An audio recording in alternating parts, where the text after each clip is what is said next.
guys, welcome back to another video. My name is Bay, owner of Bay and Bunny, and today we're going to be doing another market day review. This market happened on June 6th. I'm sorry, setup was on June 6th, was a Friday. The market happened on June 7th and 8th. It was a market that I had never attended before. It happened downtown in Atlanta. So for my Friday setup, I had a lot of fun. It was so hot. I went down there. I'm so happy I brought my fan with me. It was extremely hot, but it's to be expected because it was Atlanta.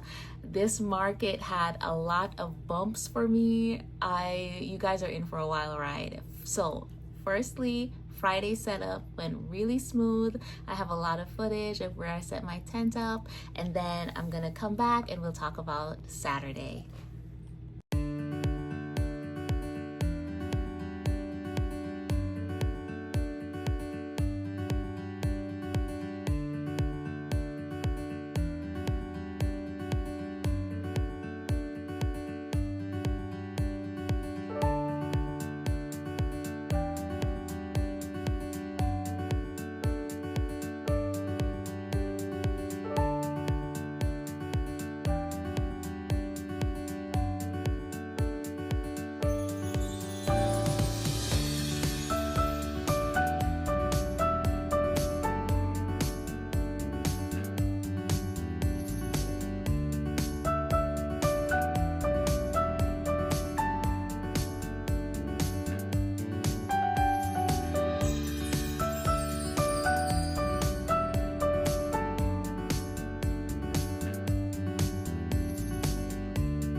So for my Saturday setup, we were told that it might rain later on in the afternoon, and if it did start raining, that they were going to close the event soon. So we had that to look forward to because nobody wants to be out in the rain. So at least we knew that they would shut down early just in case it started raining, which they did. I think the market ended around 30 minutes early, so I started hustling around to try to put the sides of my tent on because I didn't want anything to get wet and I didn't want to get stuck in my tent.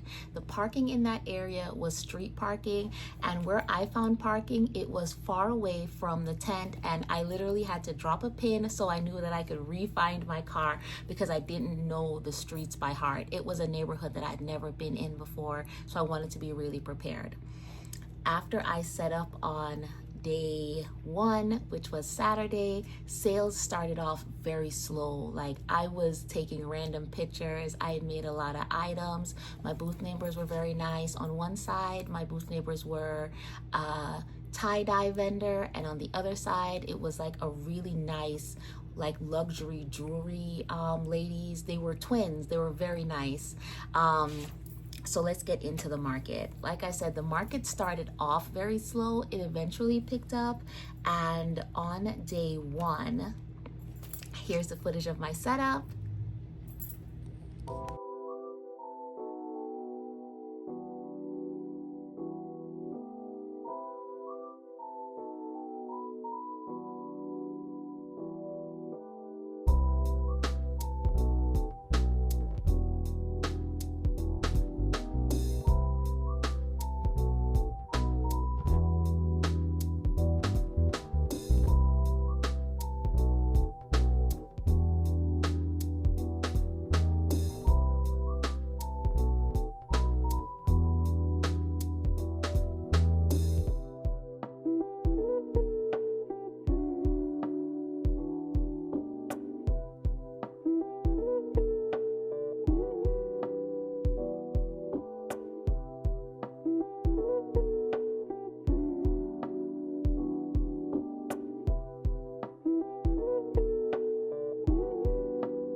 So day one sales started off with my flamingo. I never made a flamingo before. This was my first market that I was taking my sitting flamingo to, and she was one of the first items to sell. I did sell 2 Totoros, 3 mallards, 6 baby turtles, 1 of my jumbo peeps. Very happy to sell my peep. 2 chicks, 4 mystery bags, 2 chickens, 3 mushrooms, 1 ducky, 1 stingray, 2 cats, 4 possums, 1 strawberry bunny, 1 yellow bunny, 1 triceratops, 1 patch bear, 1 large turtle, 1 toothless dragon, 1 large demicorn, which was the last item to sell, 1 rat on a string, 3 whales, and 1 large elephant. The demicorn, so right as they said, okay, you guys can close your tent up because it's about to rain, I was starting to close my tent up, and then a little girl walked in. I was taking my last pictures, my last 2 pictures, so I could show my before and after pictures. A little girl walked in with her mom, and I've had this demicorn since last year, September.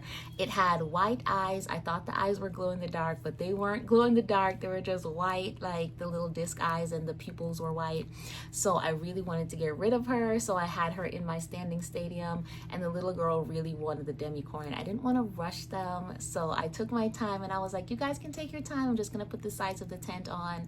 And I guess I shouldn't have said that, because they literally stood in there for another 30 minutes deciding what they wanted, to the point where I almost had the tent closed up and it started to rain. So I moved all my stuff into the middle, and I started to pick my tablecloths up off the ground, because that is a huge thing, that if you do have a market event and it's a 2-day event, definitely fold your tablecloths up over your table at night, because if it rains or someone pours water on the ground, it's gonna wash right through your tent and it's gonna get your tablecloth soaked. So please pick up all the items that are on the ground that you don't want to get wet. And I'd also moved all my items off the bottom shelf just in case we had a lot of rain, which we definitely did. But needless to say, they bought the demicorn. I closed up my tent, and then I was inside trying to organize all my items that I wanted to take back to my car, because I knew I wasn't going to be able to make 2 trips. While in my tent, it started storming. Saying it rained was an understatement. The ladies next to me were screaming in their tent. I guess one of their tables had fallen over, but it was absolutely horrendous. My tent started to flood. I'm so happy that I'd moved all my items up to the second shelf, so it really didn't affect me, but it was really, really bad. Like, the water was coming up towards me. I have a video of the rain. It was so bad. I'm guessing because all the tents were lined up along the sidewalk, we were kind of blocking the drains, so the water just started pooling in the tent, like pooling very, very bad. Like I said, a lot of people were screaming. I'm not quite sure what happened to my vendors to one side, because they had a lot of clothes, and a lot of it was like low hanging clothes. So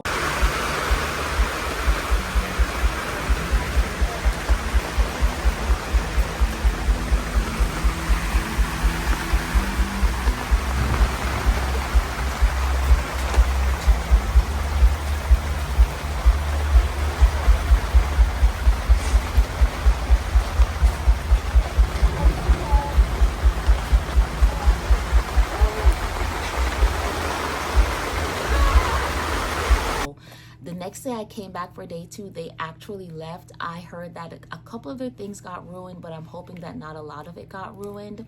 Eventually I realized that the rain was, the flooding was getting so bad that I just had to abandon my tent at a certain point. I put everything up on the tables, said a little prayer, and I just had to leave. I had a poncho in my backpack, in my market bag, which is another thing that I would tell everyone to get, is those small foldable ponchos. I bought a couple in Dollar Tree, and I just thrown them in my bag just in case. It came in so handy. I'd put my book bag in a trash bag and put that little poncho on, and I was on my way to try to find my car. It took me a little while to find it because of the rain, and I tried to make a couple stops to shelter, but it was so bad, so bad. So please be careful if you have a market you think it's gonna rain. I wish I had rain boots, but I didn't, but I did have the poncho, so it did save me a bit.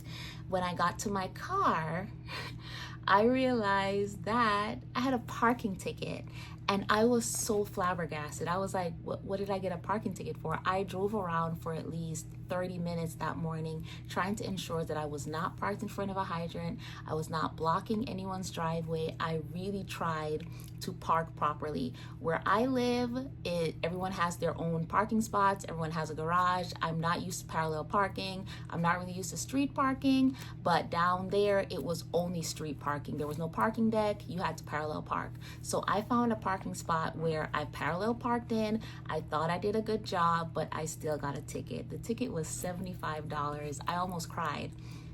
I looked around. I could not understand for the life of me why I got this ticket.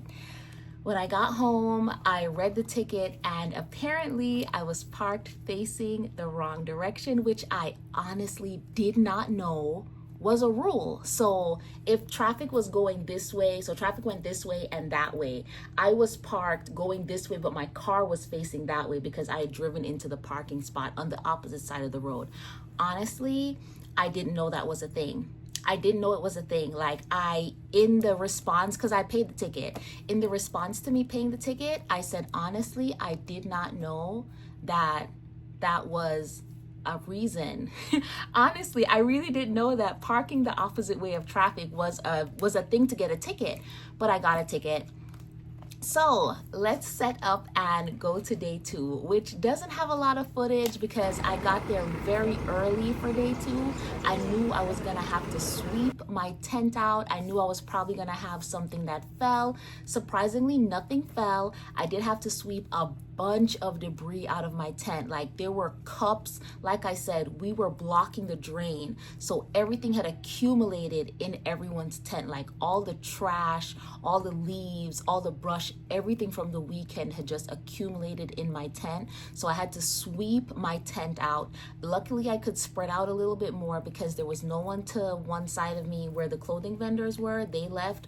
So it was complete panic, complete mayhem. Everyone was trying to just get it together so that they could start the event. So I do not have any setup footage for day 2.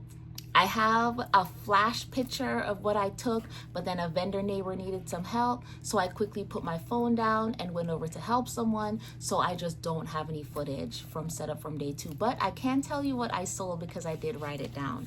So for day 2, it was less items than day 1.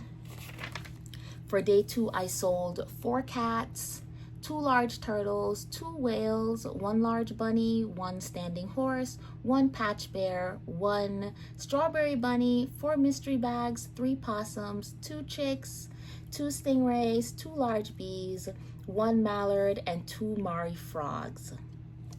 That is the end of that event. That's one of my more hectic events. I've never received a ticket for parking at any of my prior events, but I guess now I know that if I'm parking, I need to park the direction of traffic, which once again, I really did not know. It was a great event. I would definitely attend it again. I had an amazing time. It was a little hot, but it's Atlanta, so it is to be expected. I hope I see you guys in the next video. I hope you guys had an amazing time. Please like, comment, and share what was your favorite item that I made in this event. I hope you guys have an amazing crochet day, and I'll see you in the next one. Bye.